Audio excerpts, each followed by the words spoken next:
చాలామంది హెల్త్ కండిషన్స్లో సైలెంట్ కిల్లర్గా మాట్లాడుకునేది హైపర్ టెన్షన్.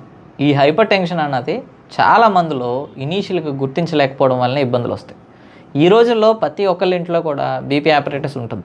ఉన్నా కూడా మనకు బీపీ వచ్చిందనే విషయాన్ని మనం గుర్తించడం చాలా లేట్ అయిపోతూ ఉంటుంది. 120/80 అన్నది నార్మల్ బీపీ.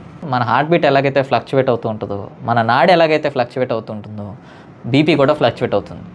ఎంతవరకు హెల్తీ ఫ్లక్చువేషన్స్, ఎంత దాటితే ఇబ్బంది కలుగుతుంది అన్నది చూద్దాం. అకార్డింగ్ టు ఇండియన్ స్టాండర్డ్స్ పై వాల్యూస్ వచ్చేటప్పటికి 120 నుంచి 129 లోపల, కిందది 80 లోపల ఉంది అని అంటే ఎలివేటెడ్ బ్లడ్ ప్రెషర్ అని పిలుస్తామండి. సహజంగా మనకి ఎప్పుడైనా సరే కోపం వచ్చినా అటు ఇటు తిరిగిన ఎలివేట్ అయ్యే బీపీ ఈ రేంజ్లోనే ఉంటుంది. 130 నుంచి 139 లోపల ఉండి కిందది 80 నుంచి 89 లోపల ఉంది అని అంటే కనుక స్టేజ్ 1 హైపర్ టెన్షన్ అని అంటాం. ఇలాంటి రీడింగ్స్ మీకు ఎవరికైనా కనబడుతున్నాయంటే ఖచ్చితంగా కొంతవరకు అలవాట్లు ఏమైనా ఉంటే మానుకోవాలి, ఉప్పు శాతం తగ్గించుకుంటూ రావాలి, లైఫ్ స్టైల్ చేంజెస్ అనేది చేసుకుంటూ రావాలి. అదే కనుక మీ బీపీ 140 దాటి ఉండి కిందది 90 దాటి ఉంది అని అంటే కనుక స్టేజ్ 2 హైపర్ టెన్షన్ అని పిలుస్తామండి. ఇలాంటి బీపీ మీకు ఎవరికైనా కనబడుతుందని అంటే వెంటనే మెడికల్ కేర్కి వెళ్ళాలి. ఒకవేళ మీ బీపీ 180 దాటి కనబడుతుందని అంటే దాన్ని హైపర్ టెన్షన్ క్రైసిస్ అని పిలుస్తామండి. వెంటనే ఎమర్జెన్సీగా పరిగణించాలి. ఈ వాల్యూస్ ఏవైనా కూడా నార్మల్ ఇండివిజువల్స్కి వర్తిస్తుంది, కానీ ఆల్రెడీ కిడ్నీ పేషెంట్ ఉన్నా, హార్ట్ పేషెంట్స్ ఎవరైనా ఉన్నా, బ్రెయిన్ రిలేటెడ్ ట్రీట్మెంట్ జరుగుతున్న పేషెంట్స్ ఎవరైనా ఉన్నారంటే మీ ఫిజిషియన్స్ ఏవైతే నార్మల్ వాల్యూస్ ఫిక్స్ చేశారో ఆ వాల్యూస్నే నార్మల్ వాల్యూస్గా పరిగణించాలి.